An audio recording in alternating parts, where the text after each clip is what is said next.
స్వామీజీ, మనిషి విశ్వశక్తితోనే మనుగడ సాగిస్తున్నాడు.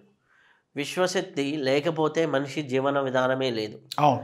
ఒక సెల్ ఫోన్‌కి ఛార్జింగ్ ఎలా అవసరమో, మనిషికి విశ్వశక్తితో రోజు నిత్యం నిద్రలో ఛార్జింగ్ వాడికి తెలిసినా తెలియకపోయినా ఛార్జింగ్ అవుతూనే ఉంటాడు. ధ్యానం చేసే వాళ్ళకి ఆ విశ్వశక్తి అనేది కొద్దిగా ఎక్కువగా తెలుస్తూ ఉంటుంది. అయితే మనిషి సంపూర్ణంగా, ఆనందంగా, సంతోషంగా జీవించాలి అంటే ఏం చేయాలి? చాలా మంచి ప్రశ్న. ఇప్పటి సమాజంలో ఇది అవసరం. ప్రతి వారికి కూడాను ఇది ఉపకరిస్తుంది. విశ్వశక్తి గురించి చాలా తేలికగా అర్థం చేసుకోవడానికి సూర్యోపాసన, శక్తోపాసన, తేజోపాసన, ప్రకాశోపాసన అని కూడా అంటాం. అంటే ప్రపంచంలో అన్ని విధాలుగా విశ్వము అంటే మనం కనిపించే విశ్వం కాకుండా ఇలాంటి భూములు, ఇలాంటి ప్రపంచాలు లెక్క పెట్టలేనన్ని ఉన్నాయి. మనకి కాస్త పరిచయం చేసిన కృష్ణస్వామి వారు 14 లోకాలని వాళ్ళ తల్లిగారికి చూపించడం జరిగింది, యశోదా తల్లికి.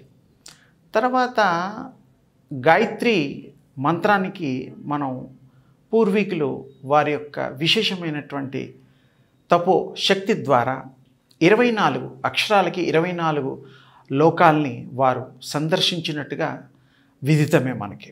అలాగే ఇవి ఏమిటి అంటే ఒక రకంగా డైమెన్షన్స్. ఇప్పుడు మనం 3rd డైమెన్షన్లో ఉన్నాము ప్రస్తుతానికి. 4 and 5th ఆల్రెడీ ప్రయత్నం చేస్తున్నారు. ఈ డైమెన్షన్స్ అనేటువంటిది ఏమిటి అంటే వేరొకగా చూడడము, వేరుగా పడడము, ఈ శక్తిలో ఉండే ఒక వలయాలు. ఇవి లెక్క పెట్టడానికి ప్రపంచంలో ఎవరికీ సాధ్యము కాదు. ఎందుకంటే అన్ని లెక్క పెట్టలేనన్ని డైమెన్షన్స్ ఉన్నాయి. మ్యాక్సిమం ఒక కొంచెం 5-6 ఏళ్ల క్రితం కొంత, ఇంకా అలాగే వేల సంవత్సరాలు ఇలా వెళితే అంతవరకు రీచ్ అయిన వాళ్ళు, ఎలాగైతే ఇప్పుడు అమ్మవారు ఉన్నారు, ఆదిపరాశక్తి అమ్మవారు. ఆది పరాశక్తి అంటే శక్తిని ఉపయోగించడమే. స్త్రీ అని అక్కడ మనం అర్థం రాదు. శక్తి అనేటువంటి గ్రామటికల్గా మనం దాని శక్తి అని, ఆది అంటే మొదలు, పర అంటే ఈ శక్తులు కానిది శక్తి. ఆ ఆదిపరాశక్తి ఒక చోట ఉండడమే కాకుండా సర్వవ్యాపకురాలు. సర్వత్రా ఆ తల్లి నిలయమై కొలువుతీరున్నది. శివస్వామి యొక్క అనుగ్రహం చేత, ఆ తల్లి కృపచేత శివస్వామి వారు రావడం జరిగింది. ఆ శివస్వామికి మరి మనం అకల్టిజంలో ఆ శివస్వామికి కైనెటిక్ ఎనర్జీ అనేటువంటి ఒక చక్కటి నామధేయం ఉన్నది. అంటే కైనెటిక్ ఎనర్జీ అని అంటే మనం పామరిక అర్థం చేసుకునే భాషలో నడయాడే శక్తి అని అర్థము. అది కైనెటిక్ ఎనర్జీ. అయితే శివుడు అనేవాడు చాలామందికి మనం తెలిసి ఏంటంటే ఒక సంసారం ఉంది, పార్వతీ తల్లి ఉంది, తర్వాత మరి వినాయకుడు ఉన్నారు, మరి 2 కొడుకులు, తండ్రి, ఇంకా పాముల ఆభరణాలుగా చేసుకోవడం, ఇవన్నీ మనం స్టోరీల్లో చూస్తున్నాము. కానీ ఇక్కడ విశేషం ఏమిటంటే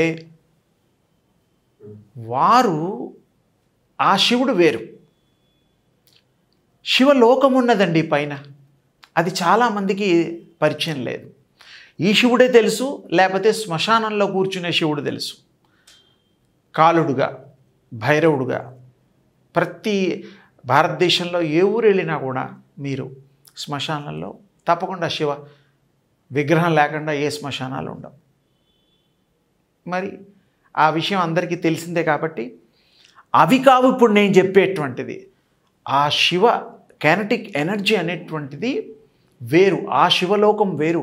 అక్కడ ఎనర్జీ పుంఖాలుగా విశేషంగా వెదజల్లుతూ వ్యాప్తి చెందుతూ ఉంటుందన్నమాట. అది ఆదిపరాశక్తి మూలం. కైనెటిక్ ఎనర్జీ స్వరూపంలో ఉండే శివస్వామి వారు విశ్వస్వరూపులుగా అయ్యారు. సరే, బ్రహ్మ విష్ణు మహేశ్వరులు వాళ్ళది కూడా ఒక ఇది ఉన్నది పురాణ ఇతిహాసాల ప్రకారం. ప్రస్తుతం మనం ఈ యొక్క శివస్వామి సంబంధించిందే తీసుకుందాం. ఎందుకంటే ఎనర్జీ గురించి మాట్లాడుతున్నాం కాబట్టి. అకల్టిజంలో ఏదైతే ఉందో అంతర్లీనంగా మీకు కనబడనటువంటి శక్తులు అన్నమాట అవి. అందుకనే దాన్ని అతీంద్రియ శక్తిగా కూడా మనం వర్ణన చెయ్యొచ్చు. ఇది సూర్యోపాసన, తేజోపాసన కనుక మీరు చేయగలిగితే రోజు 20 సెకండ్లు ఒక్కసారే చేయాలి, 10 సార్లు అక్కర్లా.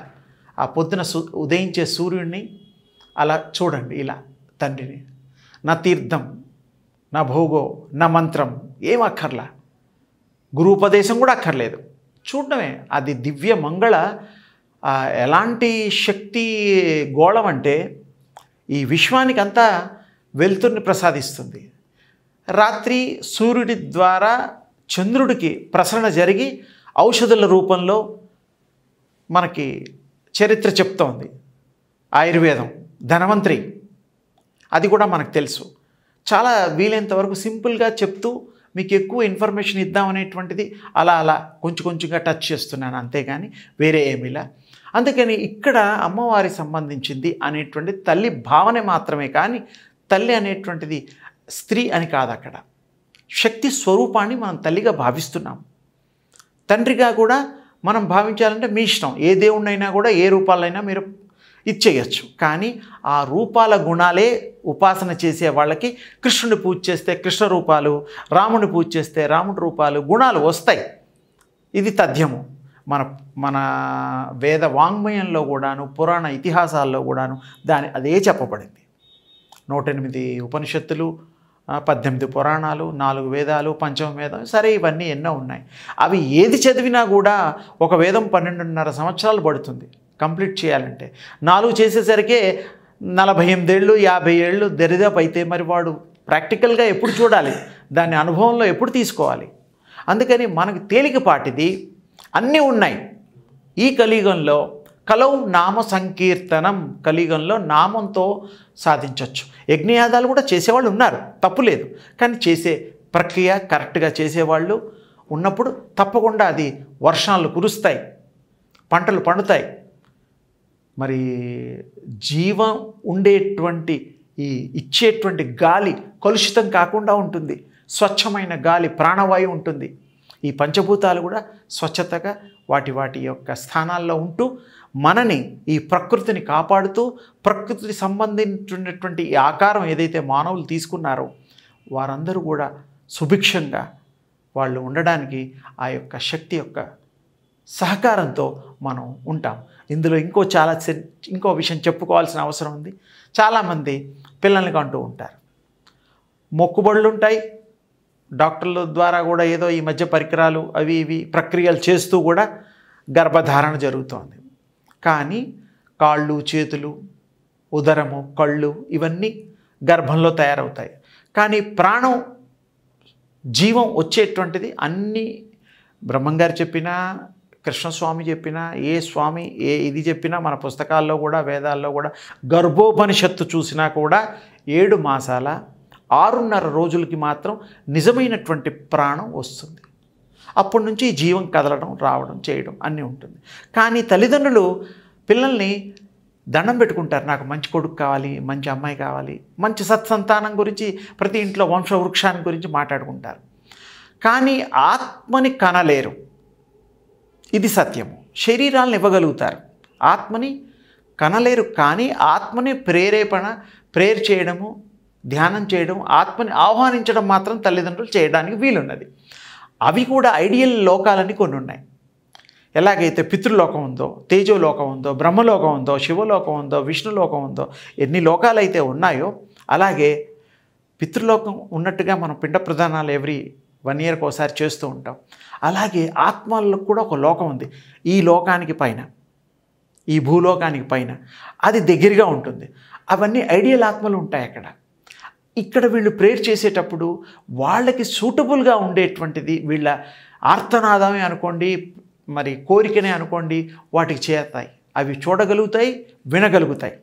అందులో వాళ్ళు కరుణించి కొన్ని సూటబుల్ గర్భాలని ఎంచుకొని అవి రావడం, జన్మ తీసుకోవడం జరుగుతుంది. కానీ తల్లిదండ్రులకి ఆత్మలు తెలియదు, పరిచయాలు ఉండవు. ఇది సత్యం.